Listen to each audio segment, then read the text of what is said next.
Lucknow press club Hazratganj में सामाजिक न्याय महासभा ने वार्षिक उत्सव मनाया तथा डॉक्टर माता प्रसाद जी पूर्व राज्यपाल अरुणाचल प्रदेश की जयंती संस्था के अध्यक्ष रामविराज रावत की अध्यक्षता एवं वरिष्ठ उपाध्यक्ष विनोद बुद्धिराम व प्रांतीय कार्यकारिणी सदस्य शरद कुमार पटेल के संयुक्त संचालक में संपन्न हुआ।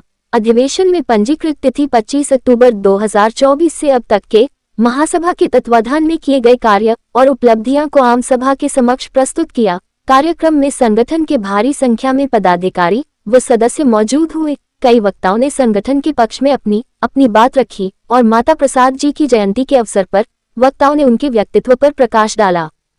सभा का आज वार्षिक अधिवेशन और जो है तो जयंती है, तो इस बारे में आप क्या कहना चाहते हैं? सामाजिक न्याय महासभा का गठन तो एक वर्ष पूर्व हो चुका था, लेकिन 24 अक्टूबर 2024 को इसको विधिवत सरकार से पंजीकृत कराना पड़ा और उसके बाद से हम लोग लगातार समाज के कमज़ोर वर्गों पर जो अत्याचार हो रहे हैं, जो उनकी शिकायतें हैं, समस्याएं हैं, उनके निदान के लिए हम लोग लगातार प्रयासरत रहते हैं। इसी वजह से आज हमने सोचा कि एक वर्ष हमारे पूरे होने वाले हैं, तो हम इसका स्थापना दिवस मनाएं और हम इसका स्थापना दिवस मनाएं। तो और क्या क्या एजेंडे हैं? डॉक्टर माता प्रसाद जी जो उत्तर प्रदेश के राजस्व मंत्री रहे हैं और अरुणाचल प्रदेश के राज्यपाल रहे हैं, आज उनकी जयंती भी है, तो हम सब लोग मिलकर उनके जन्मदिन समारोह में मनाएं। जैसे कि आरक्षण जी संस्था के विषय में तो बताइए संस्था के विषय में। अपनी संस्था कितने वर्ष पुरानी है और आपकी संस्था में मतलब जो भी अभी तक कार्य किए हैं क्या क्या उल्लेखनीय है? सामाजिक न्याय महासभा का विचार 2021 में हम लोगों के हृदय में आया और इसको हमारे संस्था के वरिष्ठ उपाध्यक्ष हैं, सबसे पहले उनके आवास पर 8 अगस्त 2022 को एकत्रित हुए कुछ साथियों सहित और वहाँ पर विचार हुआ कि कार्यकारिणी का गठन किया जाए।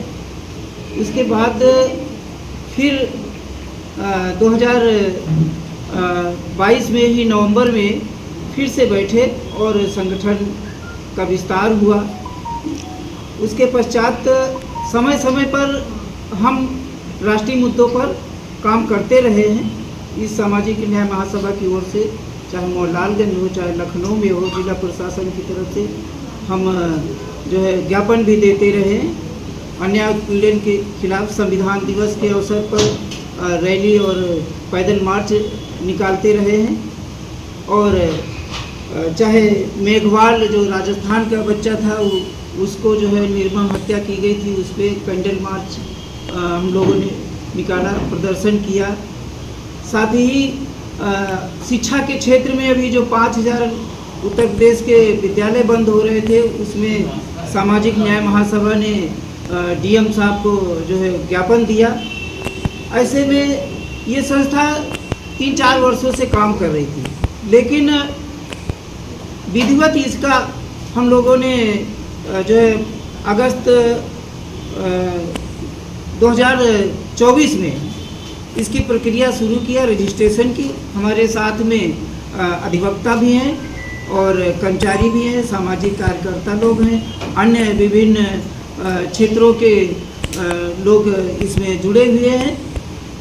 उसके बाद अभी 25 अक्टूबर 2024 को सामाजिक न्याय महासभा का रजिस्ट्रेशन हुआ, उसका सर्टिफिकेट प्राप्त हुआ। बहुत ही उसमें दिक्कतें आ रही थी कि न्याय शब्द पर और परिषद शब्द पे रजिस्ट्रेशन नहीं होगा, लेकिन हमने कहा कि हम सामाजिक कार्य कर रहे हैं और न्याय के लिए संघर्ष करते हैं, इसलिए कोई विधिक कठिन जो विधिक अड़चन नहीं आनी चाहिए।